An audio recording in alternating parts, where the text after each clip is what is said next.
Olá, meus lindinhos, minhas lindinhas, estamos aqui reunidos pelo coração, com o propósito de refletir sobre o Evangelho de Jesus.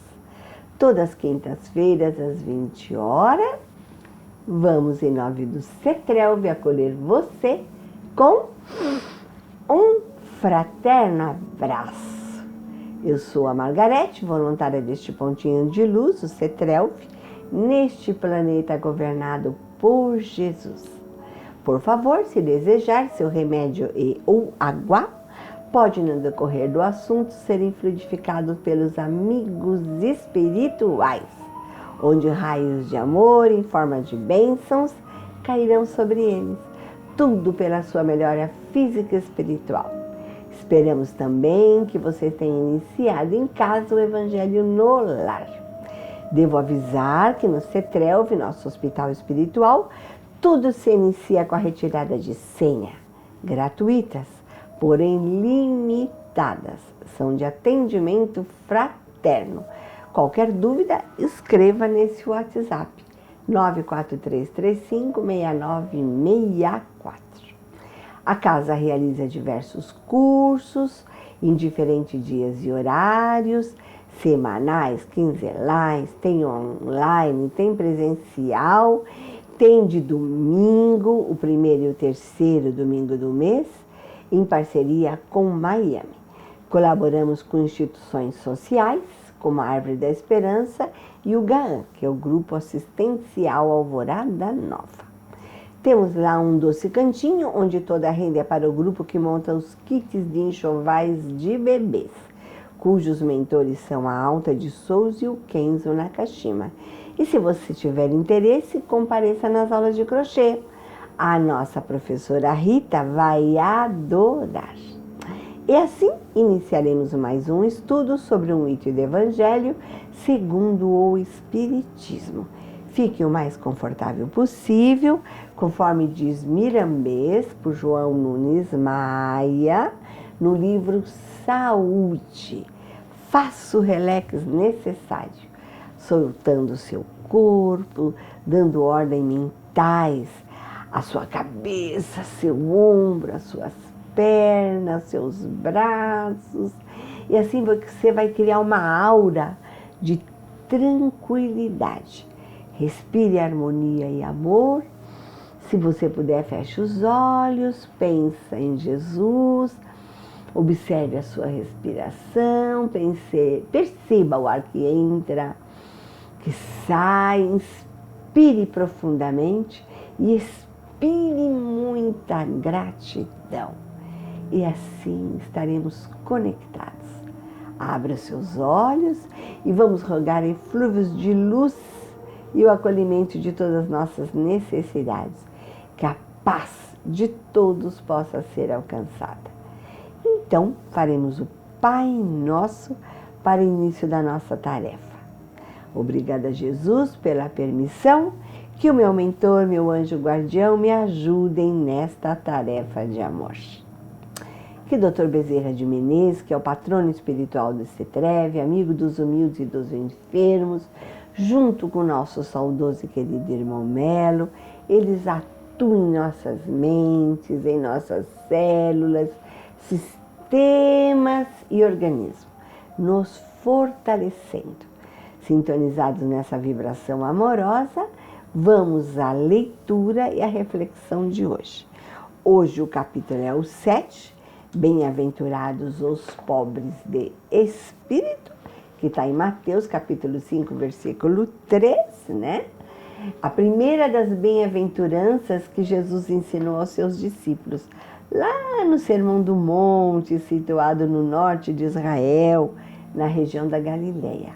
O item é o 13, Missão do Homem Inteligente na Terra, que é de Ferdinando, Espírito Protetor Bordeaux, 1862.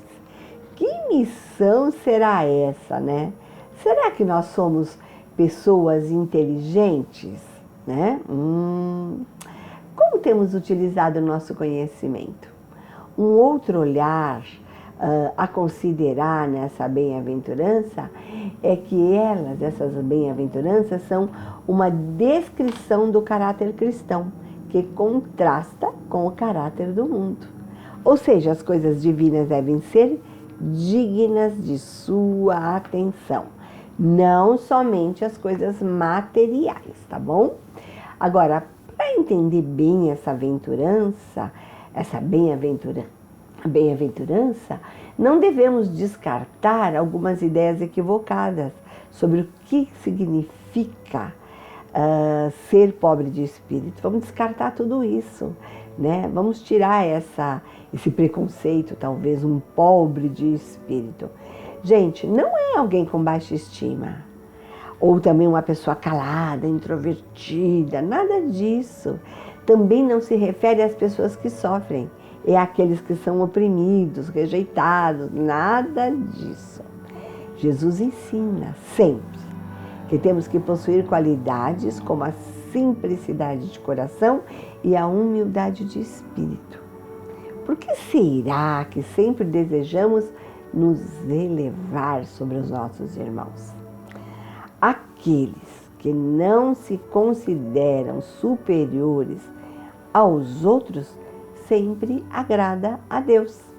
Mais vale, portanto, ser pobre de espírito no sentido mundano e rico em qualidades morais. Jesus ensina que a caridade e a humildade são duas irmãs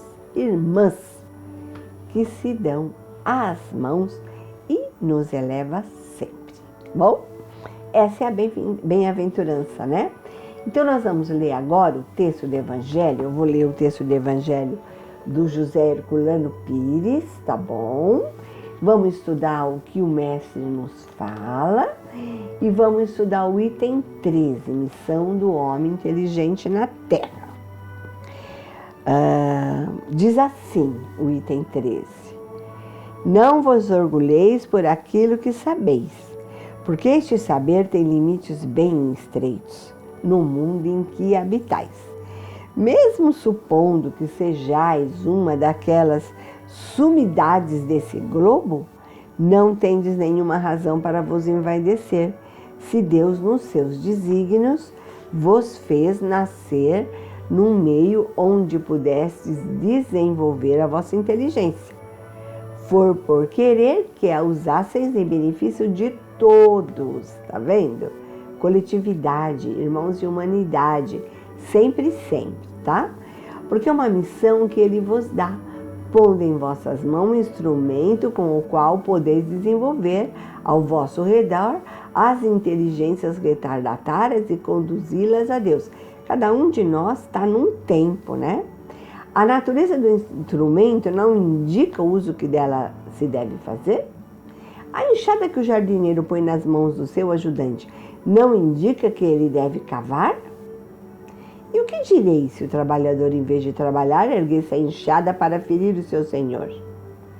Direis que ele é horroroso e que ele deve ser expulso? Pois bem, não se passa o mesmo com aquele que serve da sua inteligência para destruir os seus irmãos? A ideia da providência? Não é que contra o seu senhor a enxada que lhe foi dada para preparar o terreno? Terá ele o direito ao salário prometido ou merece, pelo contrário, ser expulso do jardim? Pois o será, não o duvideis, e arrastará existências miseráveis e cheias de humilhação, até que se curve diante daquele a quem tudo deve. A inteligência é rica em méritos para o futuro, mas com a condição de ser bem empregada.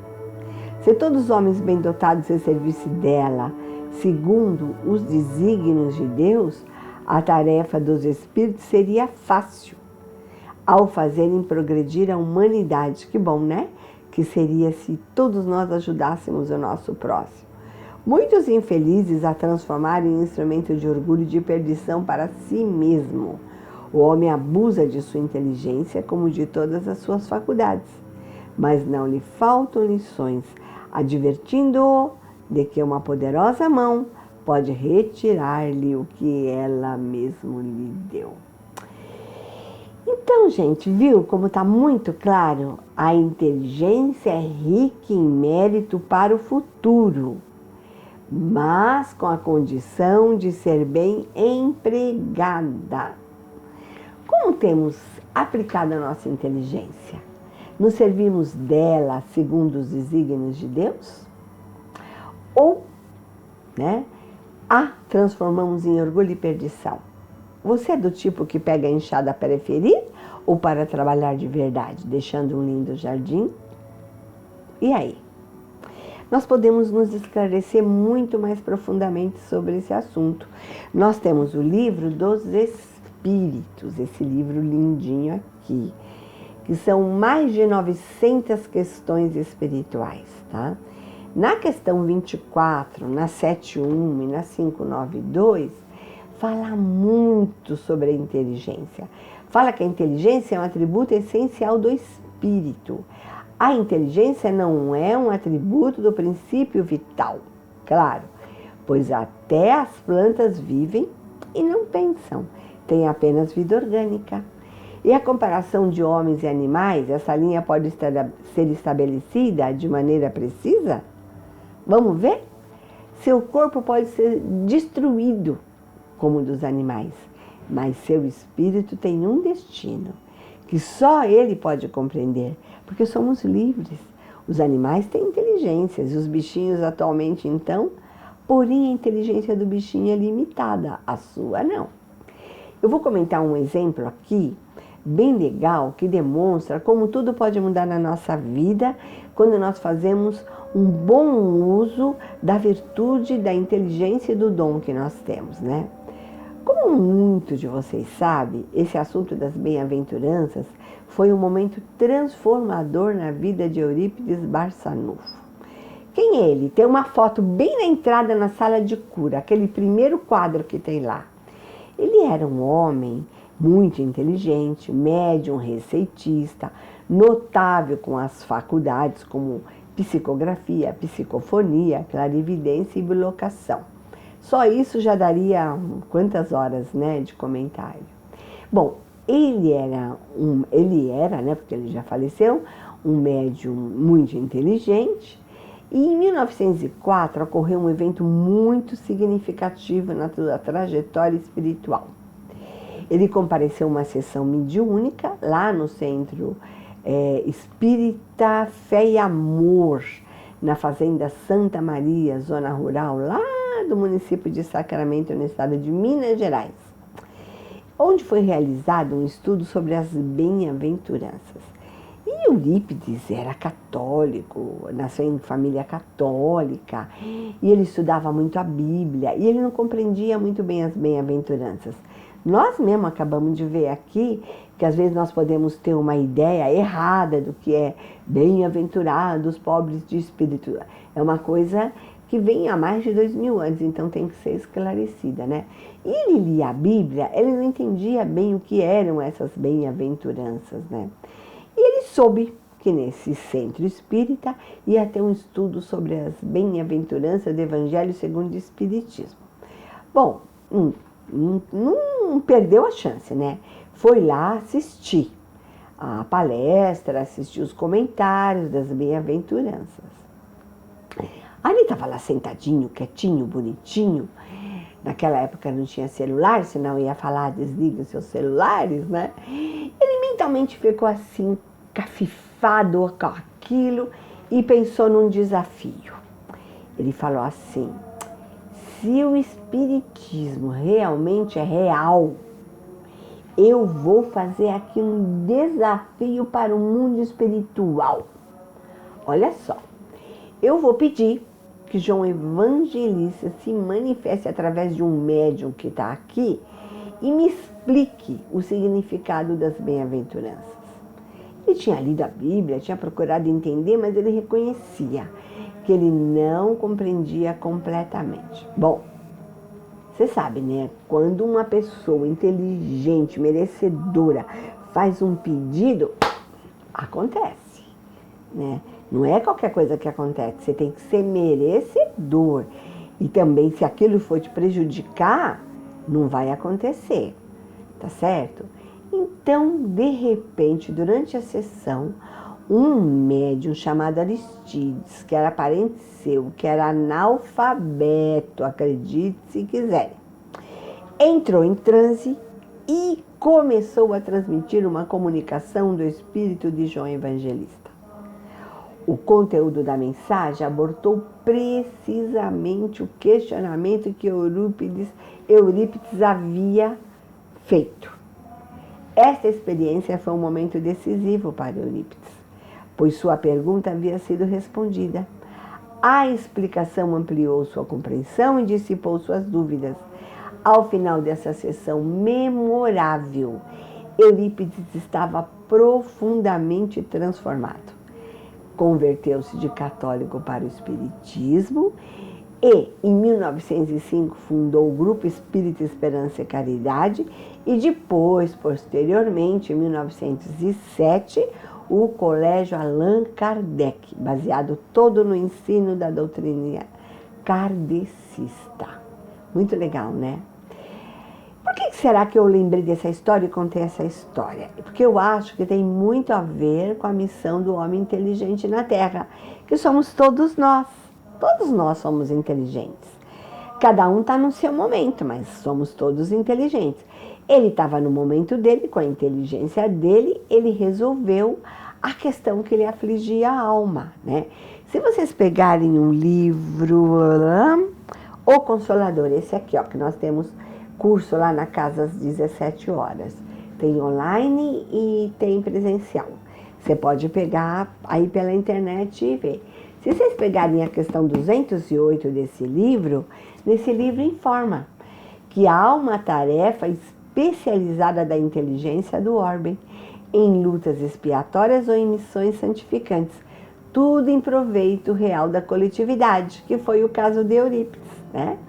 Você pode não ser, por exemplo, um Albert Sabin, né, que é um médico, pesquisador, que criou a vacina, aquela conhecida como gotinha, porque antes era injetável, né? Ele criou a gotinha por via oral, né? Isso em 1950, e facilitou a vacinação em massa. E abriu mão de patentear sua invenção para salvar muitas crianças. Tá, você pode não ser uma pessoa como ele. Você pode não ser um Isaac Newton, um cientista, matemático, físico, teórico. Você pode não ser um Charles Darwin, né, que é um naturalista, pai da teoria da evolução. Você pode não ser o Thomas Edison, né, que melhorou a lâmpada, melhorou os gravadores, as câmeras de cinema, tantas coisas, né? Mas eu vou te falar uma coisa, você pode ser um peixinho dourado. Sabe o que é a história do peixinho dourado? Desculpa, um peixinho vermelho, que está aqui nesse livro, ó, Libertação. Aqui, começando a estudar esse livro, tem uma historinha inesquecível, chama Peixinho Vermelho. Antes as Portas Livres é o título, que conta sobre o peixinho, né? É uma lenda egípcia, que ante as portas livres fala, informa, prepara e esclarece. Dá uma lida na historinha. É muito fofa. Se não, me escreve que eu te conto aí. Manda um WhatsApp aí nesse número que eu respondo para você. Podemos não ser grandes homens para a humanidade, mas podemos seguir o exemplo do peixinho vermelho, estudando como agora. Não estamos estudando agora? Não estamos tentando compreender? Pois a cada um de nós será dado de acordo com as suas obras.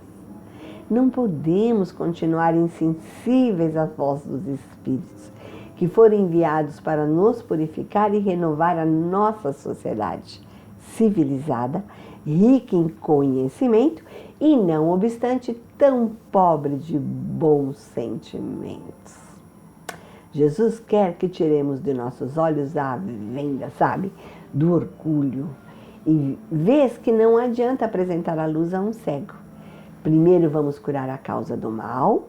Jesus é um hábil médico. Encarnaremos e reencarnaremos quantas vezes forem necessárias. Jesus não abandona seus filhos perdidos, pois sabe que cedo ou tarde nossos olhos se abrirão, mas aguarda nossa própria vontade. Tá certo?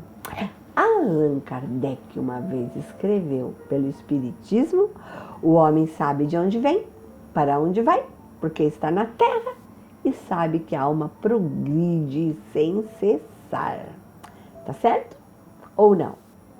Outro dia até recebi lá da Eliana, do nosso Cetrelv, né, uma dessas mensagens muito bonitinha que ela me mandou e falava assim, que a vida é como as teclas de um piano. Umas são brancas, outras são pretas, que significam momentos felizes, momentos difíceis, né? Essa é a nossa vida. Mas aquelas teclas de um piano, quando todas juntas, olha isso. Tocamos a melhor melodia. Com a melodia da vida. Olha só quantos instrumentos, né? Tá certo? Bom, assim eu tô quase chegando ao final. E eu gosto de contar sempre histórias do Chico, do livro Lindos Casos de Ramiro Gama, cujo nome eu vou contar hoje chama Cisco, que eu acho que tem a ver com esse tema, né? Estávamos todos reunidos com o Chico no término de uma sessão mediúnica. Igual a gente faz lá no Cetrelv. No final, nós ficamos todos lá, conversando, se despedindo, batendo um papinho, né? Tudo depende do que acontece. E estava lá o Chico com os seus, os seus trabalhadores, os seus médiuns, conversando. E estavam falando sobre traduções, particularizando algumas coisas, falando de alguns detalhes. Aí alguém comentou assim, Chico, você lembra daquele meu irmão que hoje está na espiritualidade, que a gente trabalhava lá na Central do Brasil? Falou para ele. Você lembra que o nome dele era Julemo? Julemo, você sabe, né? O seu nome veio de Juvenal, que era seu pai, Ju. Leonor, que era sua progenitora, Lê. E de Moraes, o sobrenome de ambos. Então ficou Julemo. O Chico sorriu, pegou e falou assim, caramba, meu Deus, então meu nome não serve para nada, porque termina com Cisco. Olha só, fala a verdade. Só o Chico mesmo para ser um exemplo de caridade, humildade e, vamos constatar, né? Inteligência, né? Então, hoje eu conto essa história do Cisco, por quê? Porque temos que ser assim. Bem-aventurados os pobres de espírito, que é o quê? É a nossa humildade, a nossa caridade. E o homem inteligente na Terra somos nós, na missão que nos cabe. Então ficamos assim, esperando que os comentários aqui realizados nas palavras de Emmanuel, lá do livro Libertação, que diz assim, peraí. Permitam, pessoal, abrir as nossas mentes, em nossas mentes, as descobertas do caminho infinito, realizada depois de muitos conflitos, que existe outra vida mais intensa e mais bela, exigindo, porém, acurado aprimoramento individual para a nossa travessia. E nós vamos continuar indiferentes, esperando um paraíso gratuito? Ou seremos humildes servidores de boa vontade para todos os caminheiros da vida humana? Como será? Seremos irmãos de humanidade? Vamos pensar a esse respeito? E assim eu vou terminar e vou ler um pequeno trecho do poema espírita Alta de Souza, nossa mentora, junto com o Kenzo, no grupo dos enxovais de bebê, do livro Cânticos do Horto, de Milton Mikio Ohata, irmão do nosso querido Minal. E ele está na página 70, um minutinho só.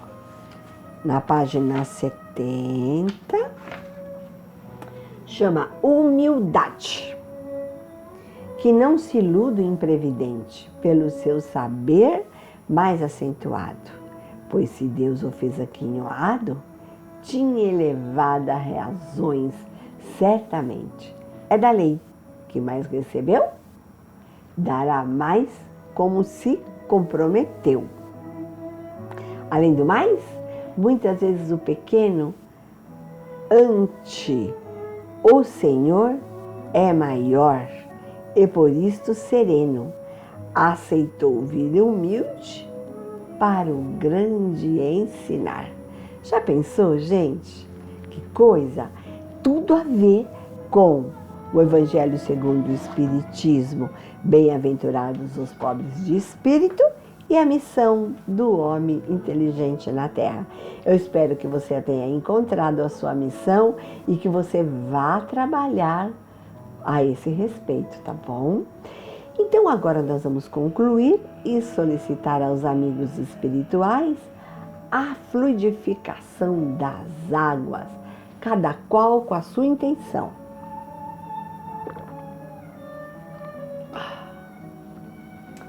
Pedimos, Jesus,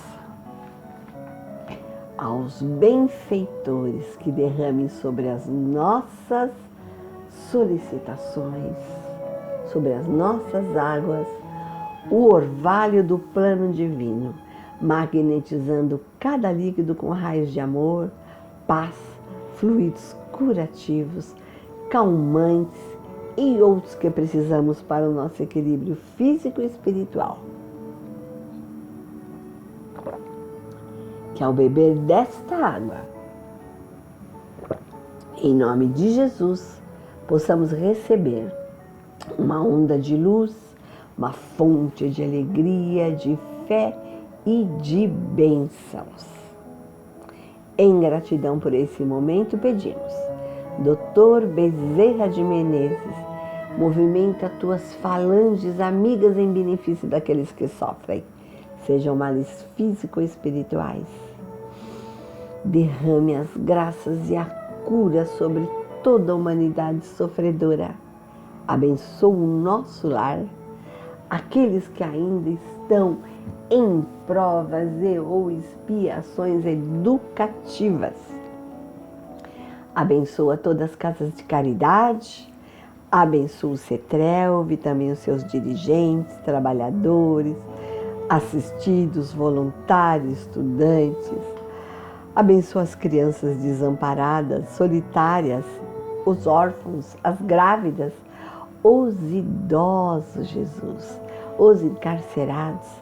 Abençoa quem está acamado neste momento, acabou de passar por uma cirurgia ou está aguardando receber a alta, seja em algum tipo de tratamento como quimioterapia, radioterapia, ou aguardando a recuperação, ou aguardando uma vaga em algum lugar para fazer e resolver algum problema que tenha.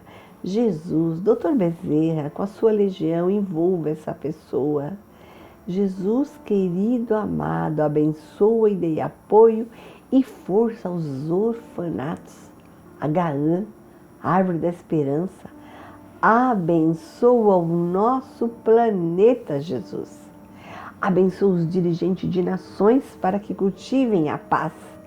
E finalmente, Jesus, nos abençoa e nos coloque nas palmas de suas mãos, Jesus. E assim, meu lindinho, minha lindinha, essa é a sua melhor versão. Aproveite. O Marco Maiuri, lá do Núcleo Espírita Meditação em Caridade, fala uma frase que eu gosto demais. Por trás de cada aflição existe um recado que Deus quer te dar ao coração. Assim, agradeço a alma querida que me ouve, que me observa, a permissão de estarmos juntos até agora E para que esse conteúdo chegue ao maior número de corações, por favor, eu espero que você dê um joinha, tá bom? Continue sempre a se cuidar. E um até breve, se Deus nos permitir. Uma saudação franciscana de paz e de bem para todos. Que assim seja, graças a Deus, graças a Jesus. Com essa música eu me despeço.